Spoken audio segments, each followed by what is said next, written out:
ReZero Side Stories, The Saga of the Great Crusch Sama Extra, Days Without Her Follower, Chapter 1. The Karsten Duchy in the Kingdom of Lagunica was known for its excellent governance and was one of the best fiefdoms in the kingdom.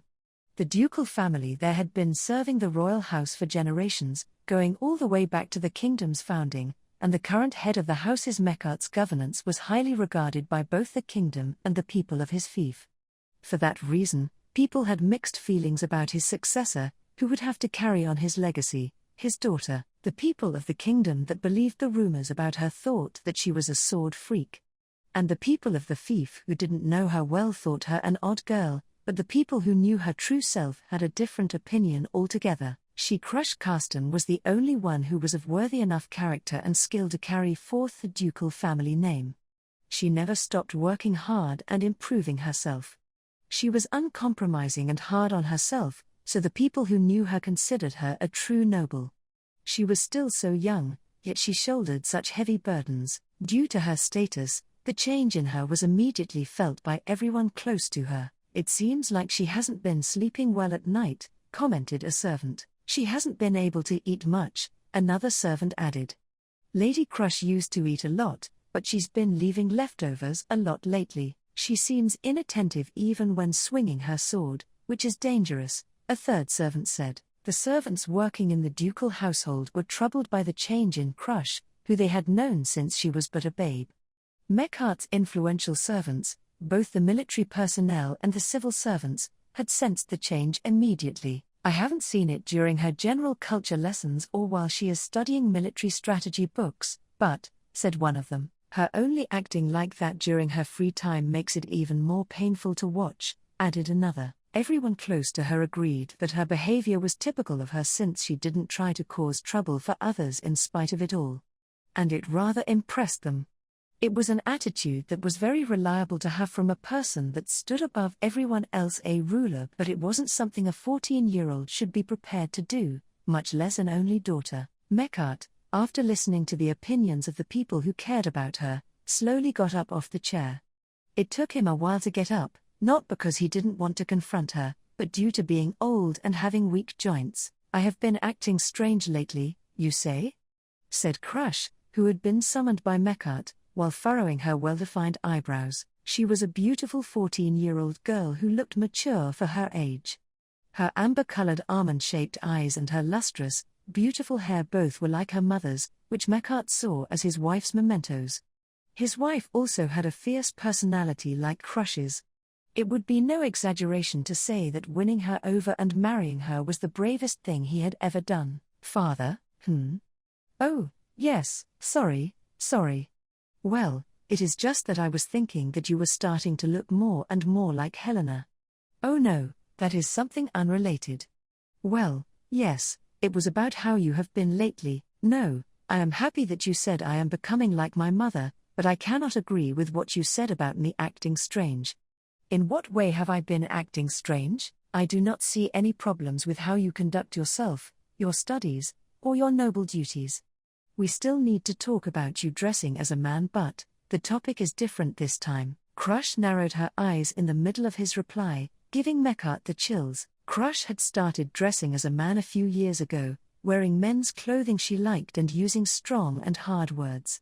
It was around the same time that she began devoting herself to the art of the sword. Mechart had been trying to persuade her to stop for several years, but he had yet to succeed.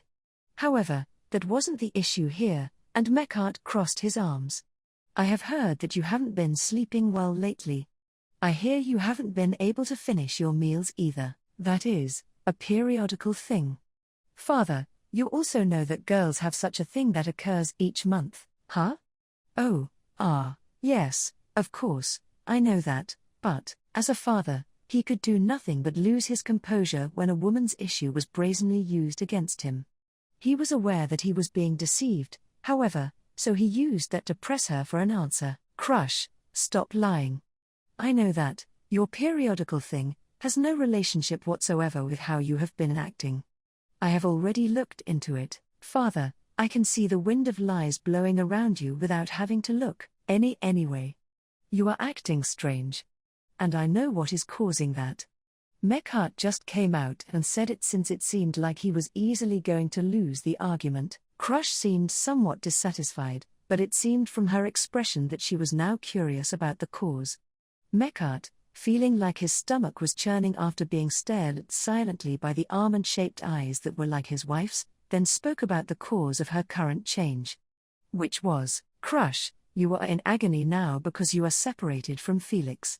Crusch's eyebrow quivered when Meckhart pointed it out. Conversely, as it was the only reaction she showed the whole time, he silently praised her willpower. Felix Argyle aka Ferris was Crusch's retainer, and he didn't serve housecarsten but Crusch directly. Just as the name suggested, his sex was male, but the way he spoke, dressed, and acted were all very feminine, so it was really hard to tell that he was a man at first glance. He is greatly indebted to Crusch for a certain reason and is serving her with all his heart. Crusch reciprocates his subservience with an equal amount of kindness. Calling them an ideal master and servant would be an exaggeration, but there is no doubt that they have an ideal relationship. Said Felix is mastering healing magic in the royal capital now. How you've been acting recently coincides with the amount of time he has been there, father. I was wondering what you were going to say, but it seems like you are just overthinking things. Crusch smiled slightly and shook her head at Meckhart's point. Seeing as her attitude remained unchanged, he was afraid he had missed the mark. Crusch started speaking to Meckhart, whose stomach was hurting, with a sigh. It is true that I have been worried about Ferris often while he has not been around. He went there due to the recommendation of His Highness, Fourier, so I am not worried about how they are treating him. It's just that the work at the clinic is extremely rigorous.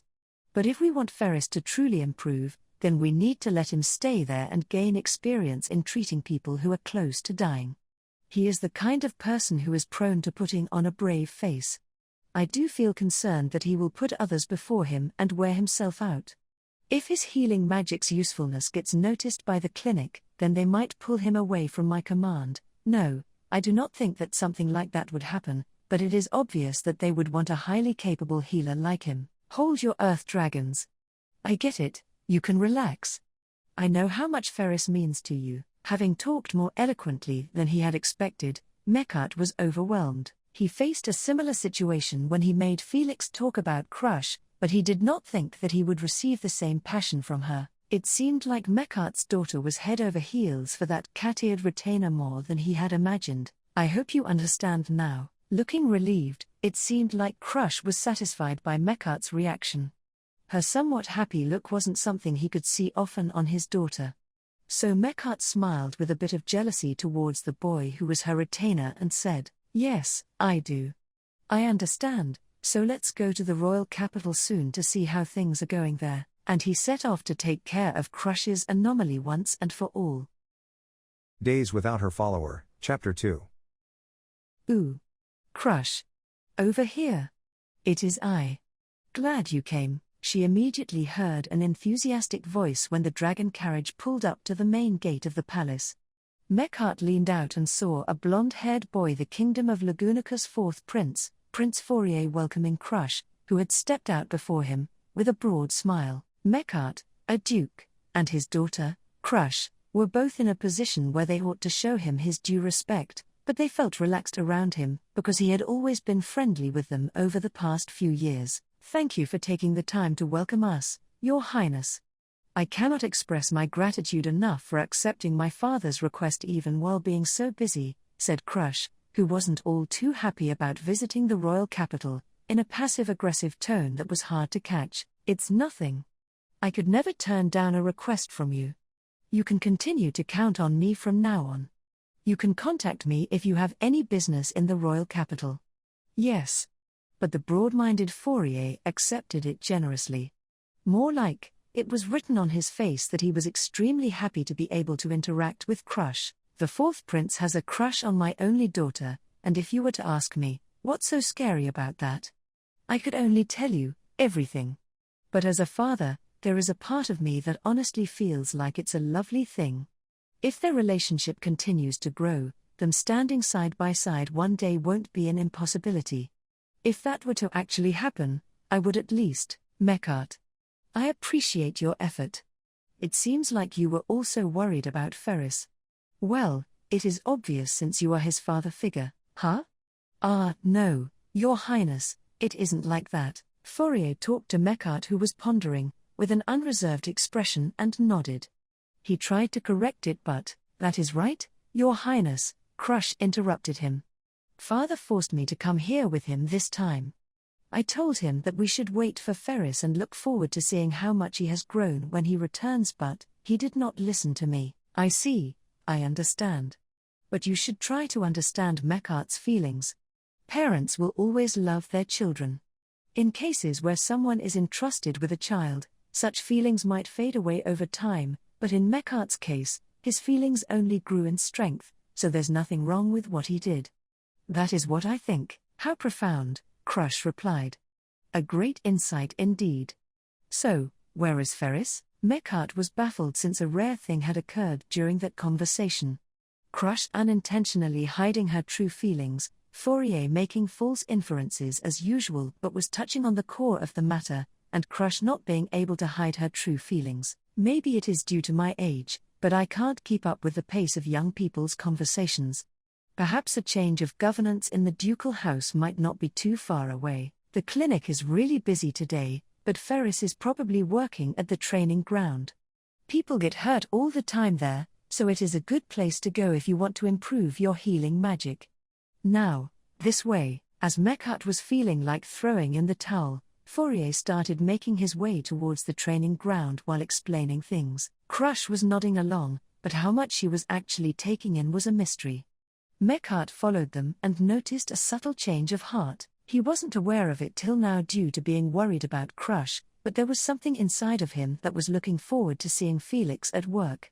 It was a surprising finding for him, though. I did not intend to belittle His Highness's words. Mechart had never had the nerve to think of himself as a substitute for Ferris's father, but Felix was a lovely family member for him. A daughter that acts like a son and a son that acts like a daughter. It is somewhat of a strange combination, but I think I'm starting to accept them deep down. The brave men from the Order of Knights cross swords every day in the training ground. I also join them from time to time so that I might best you with the sword one day. That must be very stressful training for the soldiers. That is right, that is right. Oh, it'll come into view any moment now. The three of them reached the training ground without it being clearly stated what made it so stressful for the soldiers. The training ground adjacent to the royal castle was a simple structure. It was just a stone wall built in a circle.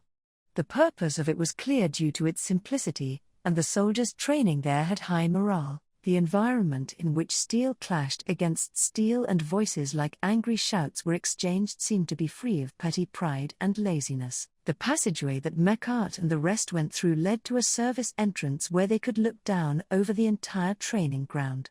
Mechart looked down at it from there and searched for Felix.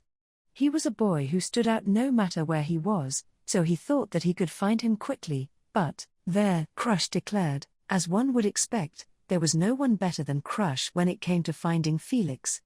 Mechart spotted the cat-eared boy immediately after following her line of sight. Felix had taken off the girly clothes he usually wore and was wearing the healer uniform of the clinic, which was white and had blue lines. He placed his hand on an injured person and activated his healing magic with a serious face. Ooh, so he was there? Then, let us talk to him as soon as he is done with Higa. Crusch came up behind Fourier, who had noticed Ferris a bit later, and covered his mouth. He squirmed, his face turning red.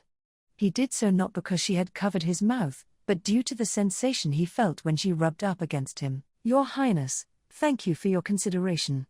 But, we were thinking of heading back without interrupting his work. Right, Crusch. Crusch, who was holding Fourier down, widened her eyes at Mechart's words. She relaxed her lips and nodded. She then released Fourier, who turned around with a still reddened face. I do not get it, but, are you both fine with that? Yes. This is enough. I shall reflect upon the tastelessness of my actions. Crusch bowed her head to Fourier, admitting honestly that she was worried about Felix. Fourier looked troubled, but when he saw Mechart bow too, he said, all right, I get it. Your feelings were conveyed. That is enough. I will keep what happened today a secret from Ferris. That is what you want, right? Yes. As expected of you, Your Highness, you are indeed most wise. Ha ha, that goes without saying. But if you truly do intend on returning now, then you obviously have plenty of time to spare. Crusch, accompany me. A rare flower has bloomed in the garden. Crusch glanced sideways at Mechart after getting invited by Fourier. Mechart smiled gently at his daughter's gaze and nodded. You can go. Do be careful not to bother His Highness. All right. Then I shall accompany you, Your Highness. Do show me those flowers. Sure, sure. Then let us go. It is this way. Follow me. Fourier started trotting away, and Crusch followed after him, albeit walking at a slower pace. As he watched the two wander off, Mechart felt like everything was going to be okay. Crusch will go back to normal now. My daughter's ability to take care of herself is top-notch to begin with, so if the cause of her change gets dealt with, she'll easily be able to go back to her usual self. That alone would have been quite the harvest, but I got twice the yield this time it seems. Best of luck. Do your best. Mechart, his back facing the service entrance, narrowed his eyes and looked down at Felix working. It was as if he could see all the hard work Ferris, his son that he was proud of, was putting in. I feel like the servants' lukewarm eyes were not only directed at Crusch when they were seeing us off. I see, so Crusch was not the only one who felt lonely. Like daughter like father, we cannot look at ourselves properly, Mechart thought, his shoulders shaking from laughing uncontrollably.